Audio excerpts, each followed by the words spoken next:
Lost World by Sir Arthur Conan Doyle. Chapter 6. I Was the Flail of the Lord. Lord John Roxton and I turned down Vigo Street together, and through the dingy portals of the famous aristocratic rookery. At the end of a long drab passage, my new acquaintance pushed open a door and turned on an electric switch. A number of lamps, shining through tinted shades, bathed the whole great room before us in a ruddy radiance. Standing in the doorway and glancing round me, I had a general impression of extraordinary comfort and elegance, combined with an atmosphere of masculine virility. Everywhere there were mingled the luxury of the wealthy men of taste and the careless untidiness of the bachelor. Rich furs and strange iridescent mats from some oriental bazaar were scattered upon the floor. Pictures and prints, which even my unpractised eyes could recognize as being of great price and rarity, hung thick upon the walls. Sketches of boxers, of ballet girls, and of racehorses alternated with a sensuous Fragonard, a martial Girardet, and a dreamy Turner. But amid these varied ornaments there were scattered the trophies which brought back strongly to my recollection the fact that Lord John Roxton was one of the great all-round sportsmen and athletes of his day. A dark blue oar crossed with a cherry-pink one above his mantelpiece spoke of the old Oxonian and Leander man, while the foils and boxing gloves above and below them were the tools of a man who had won supremacy with each. Like a dado round the room was the jutting line of splendid heavy game heads, the best of their sort from every quarter of the world, with the rare white rhinoceros of the Lado enclave drooping its supercilious lip above them all. In the centre of the rich red carpet was a black and gold Louis XV table, a lovely antique, now sacrilegiously desecrated with marks of glasses and the scars of cigar stumps. On it stood a silver tray of smokables and a burnished spirit stand, from which and an adjacent siphon my silent host proceeded to charge 2 high glasses. Having indicated an armchair to me, and placed my refreshment near it, he handed me a long, smooth Havana. Then, seating himself opposite to me, he looked at me long and fixedly with his strange, twinkling, reckless eyes of a cold light blue, the color of a glacier lake.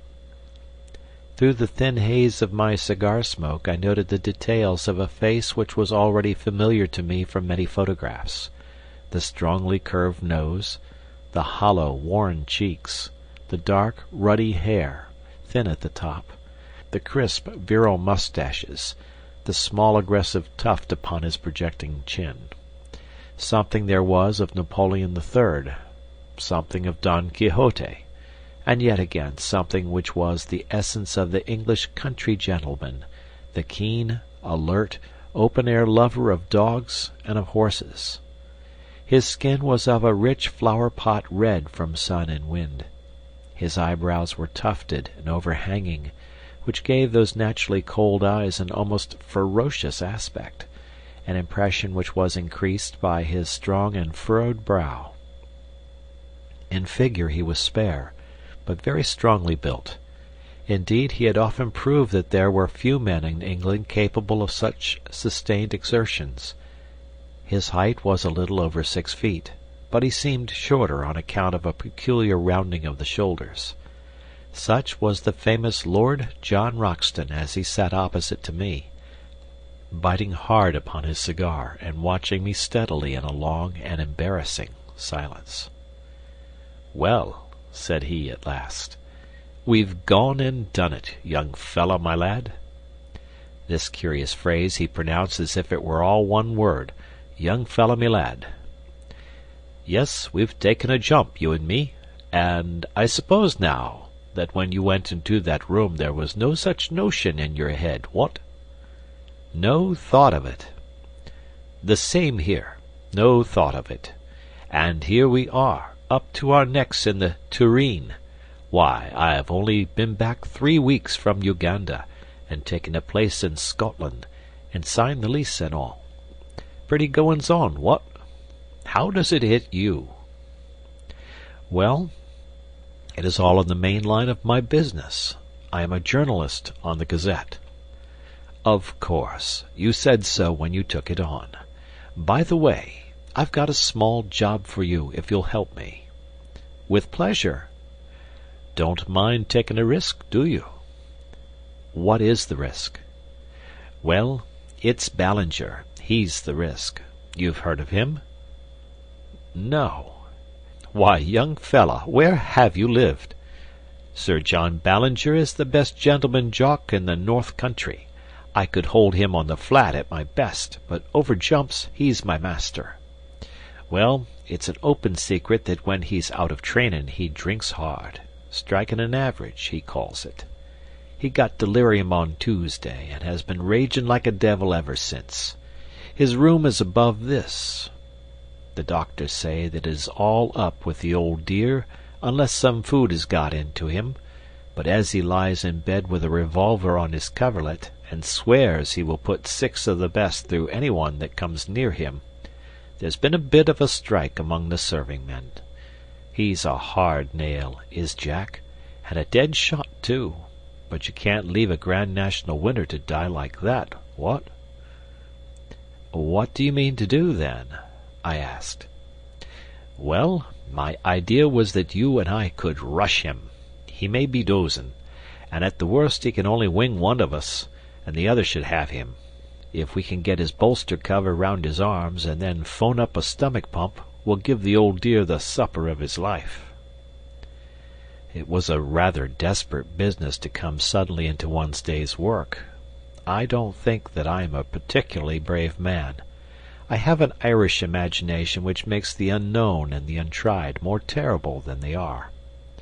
On the other hand, I was brought up with a horror of cowardice, and with a terror of such a stigma. I dare say that I could throw myself over a precipice, like the Hun in the history books, if my courage to do it were questioned, and yet it would surely be pride and fear, rather than courage, which would be my inspiration. Therefore, although every nerve in my body shrank from the whiskey-maddened figure which I pictured in the room above, I still answered, in as careless a voice as I could command, that I was ready to go. Some further remark of Lord Roxton's about the danger only made me irritable. "Talking won't make it any better," said I. "Come on." I rose from my chair, and he from his. Then, with a little confidential chuckle of laughter, he patted me 2 or 3 times on the chest, finally pushing me back into my chair. "All right, sonny, my lad, you'll do," said he. I looked up in surprise. "I saw after Jock Ballinger myself this morning. He blew a hole in the skirt of my kimono, bless his shaky old hand, but we got a jacket on him, and he's to be all right in a week. I say, young fella, I hope you don't mind, what? You see, between you and me close-tiled, I look on this South American business as a mighty serious thing, and if I have a pal with me I want a man I can bank on. So I sized you down, and I'm bound to say that you came well out of it. You see, it's all up to you and me, for this old Summerlee man will want dry nursing from the first. By the way, are you by any chance the Malone who is expected to get his rugby cap for Ireland?" "A reserve, perhaps." "I thought I remembered your face. Why, I was there when you got that try against Richmond, as fine a swervin' run as I saw the whole season. I never miss a rugby match if I can help it, for it is the manliest game we have left. Well, I didn't ask you in here just to talk sport. We've got to fix our business. Here are the sailin's on the first page of the Times. There's a Booth boat for Para next Wednesday week, and if the Professor and you can work it, I think we should take it, what? Very good. I'll fix it with him. What about your outfit?" "My paper will see to that." "Can you shoot?" "About average territorial standard." "Good Lord! As bad as that? It's the last thing you young fellows think of learning. You all been bees without stings so far as looking after the hive goes. You'll look silly some of these days when someone comes along and sneaks the honey. But you'll need to hold your gun straight in South America, for unless our friend the Professor is a madman or a liar, we may see some queer things before we get back. What gun have you?" He crossed to an oaken cupboard, and as he threw it open I caught a glimpse of glistening rows of parallel barrels, like the pipes of an organ. "I'll see what I can spare you out of my own battery," said he. One by one he took out a succession of beautiful rifles, opening and shutting them with a snap and a clang, and then patting them as he put them back into the rack as tenderly as a mother would fondle her children. "This is a Bland's 577 Exide Express," said he. "I got that big fellow with it." He glanced up at the white rhinoceros. 10 more yards and he would have added me to his collection. On that conical bullet his one chance hangs, till the weak one's advantage fair. Hope you know your Gordon, for he's the poet of the horse and the gun and the man that handles both. Now, here's a useful tool. 470. Telescopic sight. Double ejector. Point blank up to 350. That's the rifle I used against the Peruvian slave drivers 3 years ago. I was the Flail of the Lord up in those parts, I may tell you, though you won't find it in any blue book. There are times, young fella, when every one of us must take a stand for human right and justice, or you never feel clean again. That's why I made a little war on my own, declared it myself, waged it myself, ended it myself. Each of those nicks is for a slave murderer. A good row of them, what? That big one is for Pedro Lopez, the king of them all, that I killed in a backwater of the Putumayo River. Now, here's something that would do for you." He took out a beautiful brown and silver rifle. Well rubbered at the stock, sharply sighted, 5 cartridges to the clip. You can trust your life to that. He handed it to me and closed the door of his oak cabinet. "By the way," he continued, coming back to his chair, "what do you know of this Professor Challenger?" "I never saw him till today." "Well, neither did I. It's funny we should both sail under sealed orders from a man we don't know. He seemed an uppish old bird. His brothers of science don't seem too fond of him either. How came you to take an interest in the affair?" I told him shortly my experiences of the morning, and he listened intently. Then he drew out a map of South America and laid it on the table. "I believe every single word he said to you was the truth," said he earnestly. "And mind you, I have something to go on when I speak like that. South America is a place I love, and I think, if you take it right through from Darien to Fuego, it's the grandest, richest, most wonderful bit of earth upon this planet. People don't know it yet, and don't realize what it may become. I've been up and down it from end to end, and had 2 dry seasons in those very parts, as I told you when I spoke of the war I made on the slave dealers. Well, when I was up there, I heard some yarns of the same kind, traditions of Indians and the like, but with something behind them, no doubt. The more you knew of that country, young fella, the more you would understand that anything was possible. Anything. There are just some narrow water lanes along which folk travel, and outside that it is all darkness. Now, down here in the Mato Grande," he swept his cigar over a part of the map, "or up in this corner where 3 countries meet, nothing would surprise me. As that chap said tonight, there were 50,000 miles of waterway running through a forest that is very near the size of Europe. You and I could be as far away from each other as Scotland is from Constantinople, and yet each of us be in the same great Brazilian forest.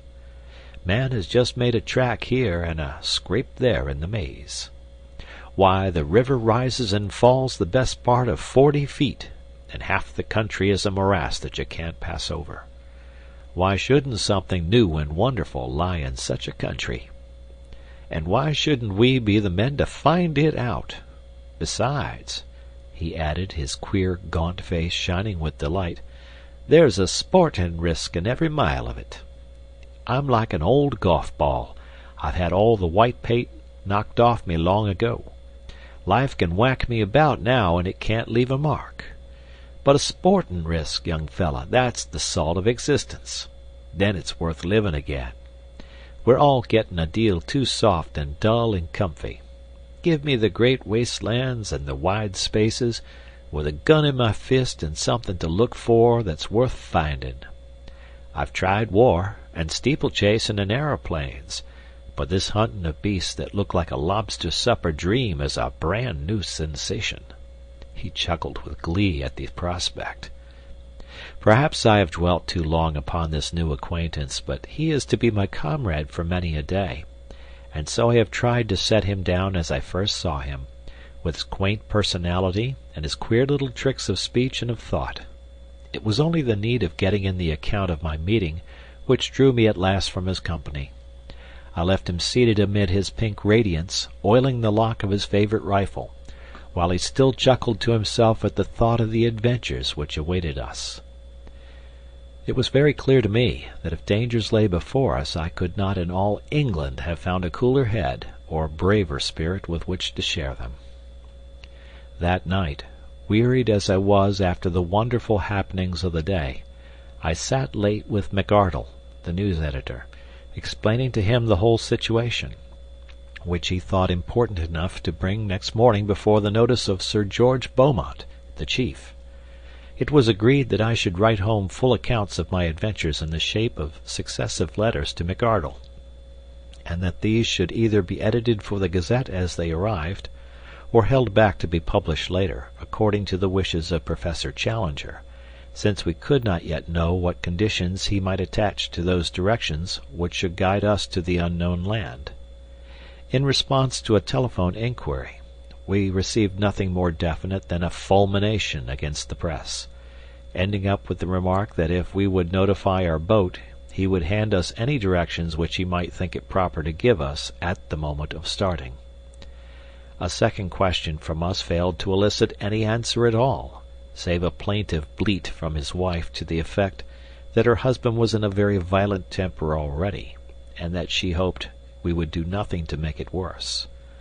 A third attempt, later in the day, provoked a terrific crash, and a subsequent message from the Central Exchange that Professor Challenger's receiver had been shattered. After that we abandoned all attempt at communication.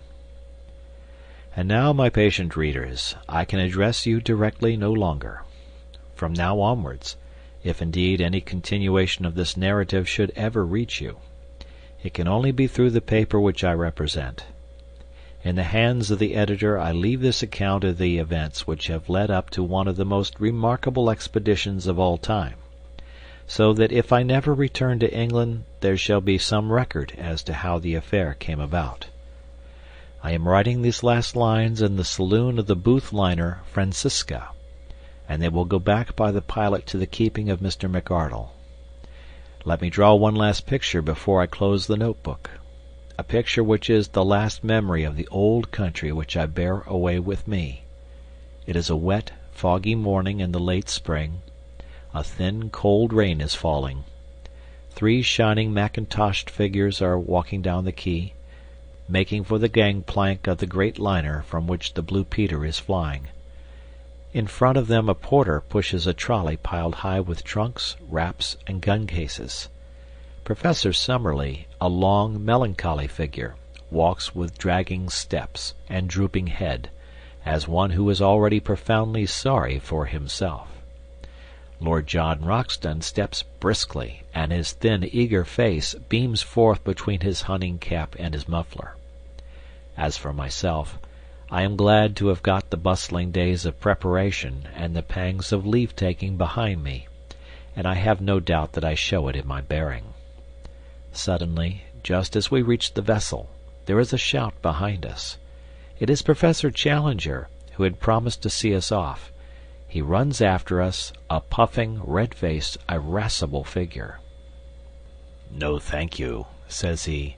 "I should much prefer not to go aboard. I have only a few words to say to you, and they can very well be said where we are. I beg you not to imagine that I am in any way indebted to you for making this journey. I would have you to understand that it is a matter of perfect indifference to me, and I refuse to entertain the most remote sense of personal obligation.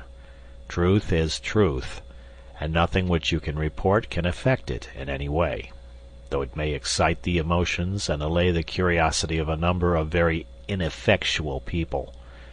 My directions for your instruction and guidance are in this sealed envelope. You will open it when you reach a town upon the Amazon which is called Manaos, but not until the date and hour which is marked upon the outside. Have I made myself clear? I leave the strict observance of my conditions entirely to your honor. No, Mr. Malone, I will place no restriction upon your correspondence, since the ventilation of the facts is the object of your journey. But I demand that you shall give no particulars as to your exact destination, and that nothing be actually published until your return. Good-bye, sir. You have done something to mitigate my feelings for the loathsome profession to which you unhappily belong. Good-bye, Lord John. Science is, as I understand, a sealed book to you, but you may congratulate yourself upon the hunting field which awaits you. You will, no doubt, have the opportunity of describing in the field how you brought down the rocketing Dimorphodon. And good-bye to you also, Professor Summerlee. If you are still capable of self-improvement, of which I am frankly unconvinced, you will surely return to London a wiser man." So he turned upon his heel, and a minute later from the deck I could see his short, squat figure bobbing about in the distance as he made his way back to his train. Well, we are well down the channel now. There's the last bell for letters, and it's good-bye to the pilot.